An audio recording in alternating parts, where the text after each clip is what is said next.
पाय धुवून प्यायलं पाहिजे. जिथे आपल्याला शिक्षणाची सोय नव्हती, जिथे आपल्याला वोटिंगचा साधा अधिकार नव्हता, जिथे आपल्याला सेकंड सिटीजन समजलं जायचं, तिथे आज डॉक्टर बाबासाहेब आंबेडकरांमुळे आपल्यालाही माणूस समजलं जात आहे. आपल्याला एक योग्यता मिळाली आहे. आपण समाजात बरोबरीने वावरत आहोत.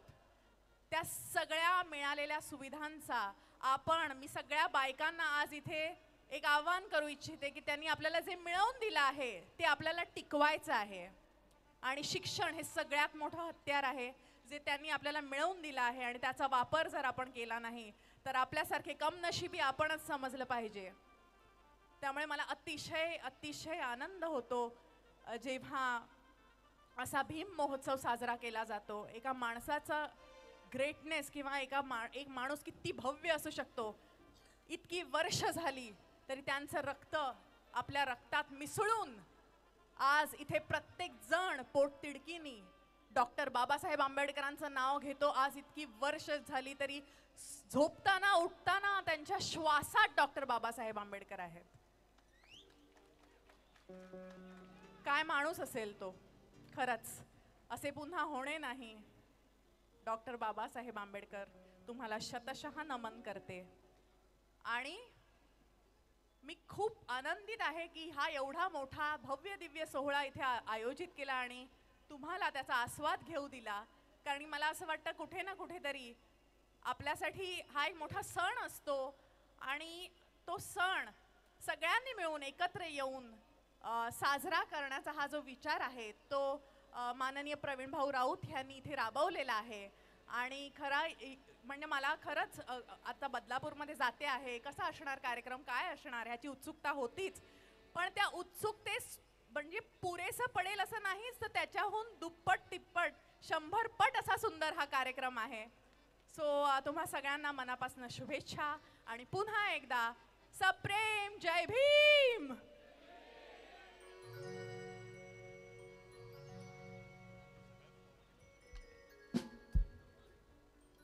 जय भीम. अरे काय बदलापूरकर, हा तुमचा आवाज नाहीये. जय भीम हा पण आवाज नाहीये. कदाचित आता असा आवाज असू शकतो. भारतरत्न डॉक्टर बाबासाहेब आंबेडकरांचा. There you R.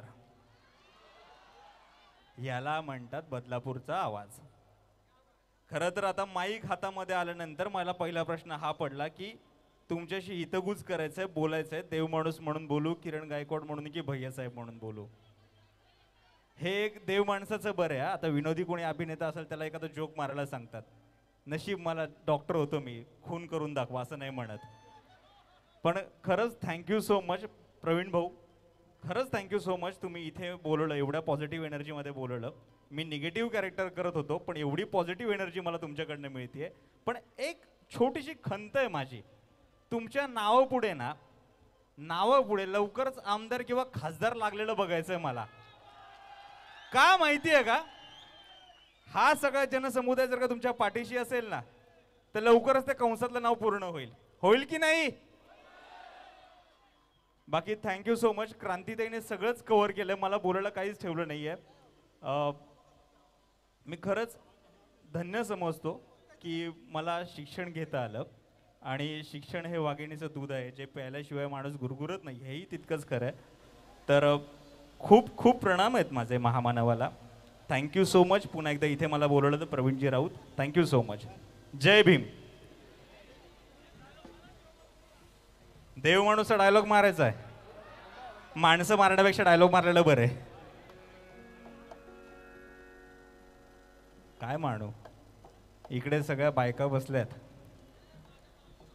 बायका बघितल्यानंतर देव माणसाचा एक वीक पॉइंट लगेचच निघतो. ब्युटिफुल. या गावातले सगळे मला देव माणूस म्हणतात. काळजी करू नका, मी आहे ना, मी सगळे इलाज करतो. Thank you so much. थँक्यू.